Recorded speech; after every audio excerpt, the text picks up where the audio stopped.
Britain now faces a chilling renewed security threat as battle-hardened ISIS fighters are slyly sneaking across borders into the country undetected, the Telegraph warns urgently. More than 10,000 hardened ISIS fighters remain locked down in sprawling prisons and desolate camps scattered across volatile northeastern Syria under tenuous guard.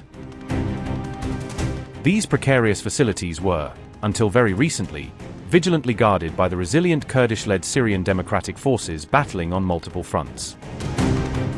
Syrian government forces are now aggressively pushing back those Kurdish-led troops in fierce clashes, potentially sparking catastrophic mass prison breaks releasing jihadists. Officials deeply fear these bloodthirsty militants could slip into Europe undetected to unleash devastating terrorist attacks or actively recruit impressionable new followers locally. Intel sources grimly revealed that the camp's team with committed fighters who stay fanatically ideologically dedicated to ISIS's brutal global caliphate vision without remorse. A major and escalating concern persists around the rampant radicalization of innocent children cruelly raised amid widespread ISIS propaganda, grooming future generations of terrorists.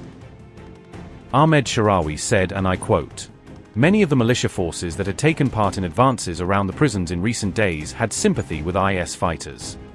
Some had been filmed stating their intention to go to Al-Hol to liberate our brothers and sisters. Some of them are getting quite excited.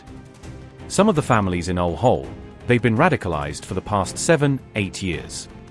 Some of these children who were aged 4 at the time, they might not be battle-hardened. But they have the ideology and all they need is a gun to implement the thoughts that they learned." Unquote.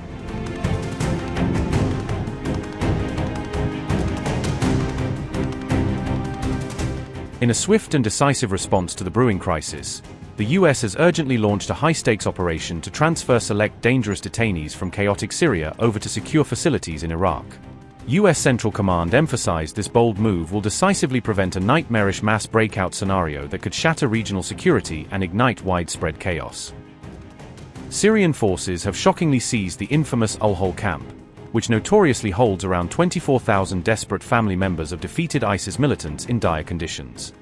Around 65 British or ex-British citizens languish in such hellish camps, with estimates suggesting about half of them are vulnerable children born into this nightmare, official figures indicate. One high-profile and notorious detainee remains Shamima Begum, who infamously fled London at just age 15 back in 2015 to join ISIS's ranks as a willing bride of jihad. It would take only a single released fighter slipping into the West to ignite a serious and far-reaching security crisis rippling across nations, counter-terrorism experts solemnly warn. Syria has publicly pledged to ruthlessly contain the ISIS menace within its borders, but skeptical analysts seriously doubt if it truly wields full operational control over its fractured forces.